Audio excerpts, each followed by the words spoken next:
Hello everyone, and welcome to this week's Humans in 5. It's just me this week, and I'd love to share some exciting news with you. Finally, after a successful defense of my thesis, I am finished my PhD.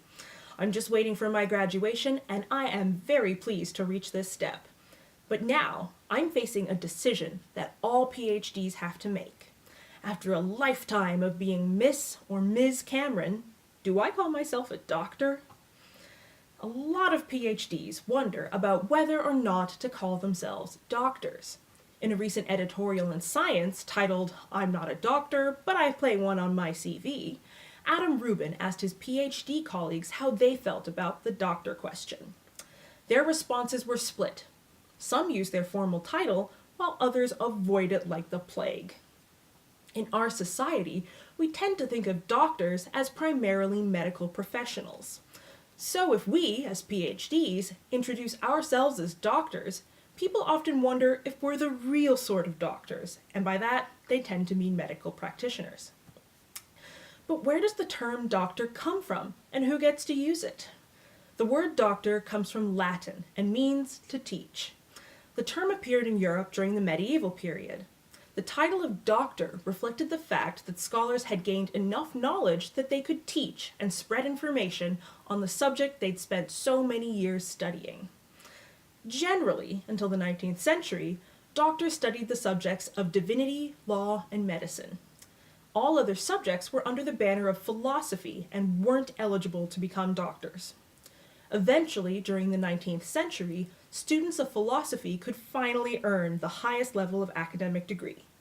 Once this was allowed, people who studied these arts and sciences were finally given the title Doctor of Philosophy, or PhD.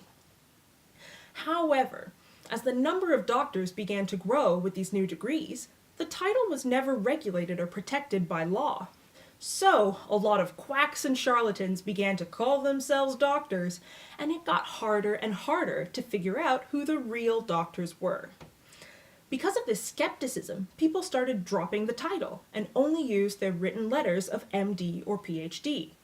However, in response to all the medical quacks, the title for medical doctors became strictly regulated during the 1850s.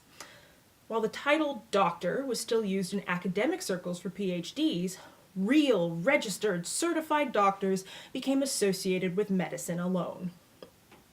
Now, since the 19th century, the number of research PhDs has continued to flourish, and the etiquette around who could be called a doctor started to change once again. In the UK, it's now common for PhDs and medics alike to call themselves doctor. Nowadays, it's only regulated when you're trying to advertise or offer medical services. In North America, the etiquette for doctor being reserved for medical professionals lasted longer into the 20th century. But it's become increasingly acceptable for PhDs to choose for themselves whether or not they'd like to be called Dr. So-and-so. So if it's a choice, what do you do?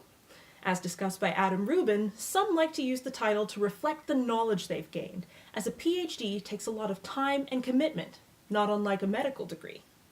Also, the title can add a sense of authority. This can be really important for younger researchers trying to establish themselves in the field.